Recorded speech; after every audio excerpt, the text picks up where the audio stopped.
Olá, meus queridos amigos, muito bom dia! Muito bom dia, gente, muito bom dia!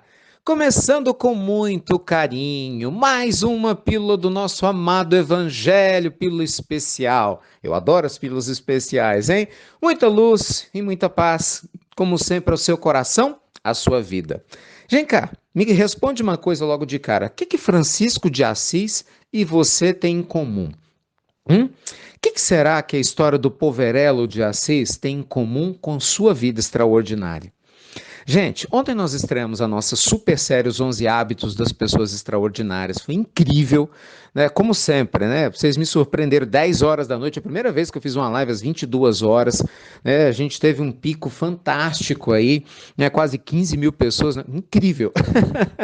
No rotatório, gente, maravilhoso. Não tem nem como agradecer a vocês nos dois canais, foi maravilhoso. Abrimos canal no Telegram, todo mundo participando, compartilhando, lindo. E eu contei, né, o primeiro hábito de uma pessoa extraordinária, eu falei sobre a importância da aprendizagem, da gente amar aprender, de jogar um jogo diferente, sair do jogo da sobrevivência e ir para o jogo do propósito. E falei de Francisco de Assis. E é aí que vem a conexão com a sua vida e com a minha.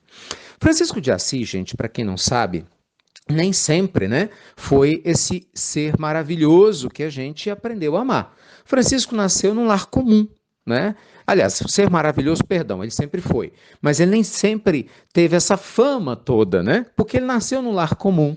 Ele tinha um pai muito materialista, tinha uma mãe que, de certa forma, até pela própria força da época, não podia se opor ao marido. Ele era um rapaz, né, que teve tudo que a matéria no seu tempo poderia comprar. Francisco foi para duas guerras, muita gente não sabe disso, mas ele guerreou na Guerra da Perúdia. Francisco quase desencarnou com uma febre gravíssima, não é? Mas graças a Deus isso não aconteceu. Francesco, como ele era conhecido, gente, viveu os conflitos de um rapaz que sabia que estava vivendo uma vida que não era dele. Esse é o jogo da sobrevivência. É quando nós vivemos uma vida, gente, mediana, medíocre. Você sabe que medíocre vem de mediano, não é ofensa, né? Mas é aquela vida que não faz o nosso coração ser feliz. E a gente se acomoda com ela. A gente reclama da vida que tem, mas não faz nada para mudar. Reclama do casamento, mas não faz nada para mudar. Reclama da solidão, mas não faz nada para mudar. Reclama da saúde, mas não faz nada para mudar. Ele também não se sentia feliz e durante um bom tempo ficou em conflito. Até um dia que ele foi rezar na igrejinha, né, de São Damião, que era uma igrejinha que estava aos pedaços, ele ouve a voz de Jesus falando com ele: Francesco, reergue, reforma a minha igreja. E ele ficou confuso: meu Deus, será que eu estou ouvindo coisas? Francesco, reforma a minha igreja. Francesco, reforma a minha igreja. E de repente ele achou que era para ele pegar dinheiro com as pessoas e reformar a parte externa da igreja. Ele ainda não estava pronto para entender que o Cristo lhe convidava a reformular o seio dos seus ensinamentos, que a igreja era a humanidade. Mas o resto é história. Claro que ele depois entendeu a mensagem, abandonou a sua vida mundana, se transformou no maior líder espiritual do seu tempo.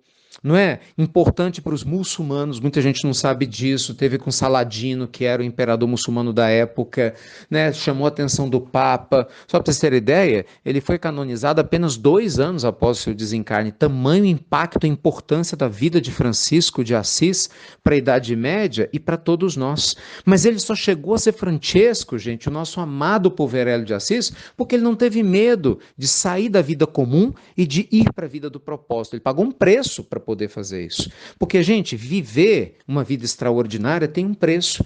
Né? Viver a vida medíocre, você tem um preço da mediocridade, não precisa fazer mais nada, às vezes é só continuar do jeito que está. Mas para viver uma vida extraordinária, tem que mudar a maneira de pensar, a maneira de sentir, a maneira de agir. Então o que é que Francisco de Assis tem a ver comigo e com você? Gente, todos nós temos o desejo de mudar alguma coisa nas nossas vidas. Ou vai dizer que você não tem? Todos nós temos o desejo de melhorar algo nas nossas vidas. E eu vou lhe dizer mais, não é nem desejo, é necessidade. E o nosso amado Evangelho nos convida a essa transformação. Não é? Ninguém está dizendo para você ser impulsivo, fazer bobagem, trocar os pés pelas mãos. Não é nada disso, não. Nós estamos convidando você a refletir sobre o teu eu divino, sobre o teu eu sagrado, sobre respeitar essa centelha divina. Então nós falamos disso ontem à noite. O primeiro grande hábito da pessoa extraordinária é o quê? É amar aprender, é querer mudar, é ouvir os seus sonhos, sabe? Não se mediocrizar, não ficar pequeno perante uma vida que pode ser grande. E aí? Está disposto a pagar esse preço? Está disposta a pagar esse preço? Que tal parar de focar no que você não tem, em quem você não é, e começar a focar em quem você pode se tornar e nas coisas boas que você já possui? Que tal focar nesse primeiro hábito? E o segundo, hein, gente? Qual será o segundo hábito da pessoa extraordinária que a gente vai falar hoje à noite, hein? 22 horas, eu disse. Quem for dormir um pouquinho mais tarde não vai se arrepender, hein? Quem sabe? De repente você não pôde participar ontem, você pode participar hoje. Ajuda, convida o pessoal, se organiza, você vai amar. Né? O segundo hábito tá incrível. Eu não vou te falar qual é, não. Só quem me acompanha hoje à noite é que vai descobrir. Mas enquanto isso, vá ser feliz. E assim como Francisco de Assis, pare de jogar o jogo da sobrevivência e vá jogar o jogo do propósito, o jogo do eu sagrado, do eu divino, do respeito à centelha divina que você tem dentro de você. Porque eu tenho certeza absoluta que se você fizer isso, você vai ser muito mais feliz do que você tem sido. Não tenho dúvida. Confie em Deus falando junto contigo, tá bom? Beijo grande no seu coração, te vejo daqui a pouquinho no Evangelho no Lar, às 10h30, claro, isso aí sem dúvida, né?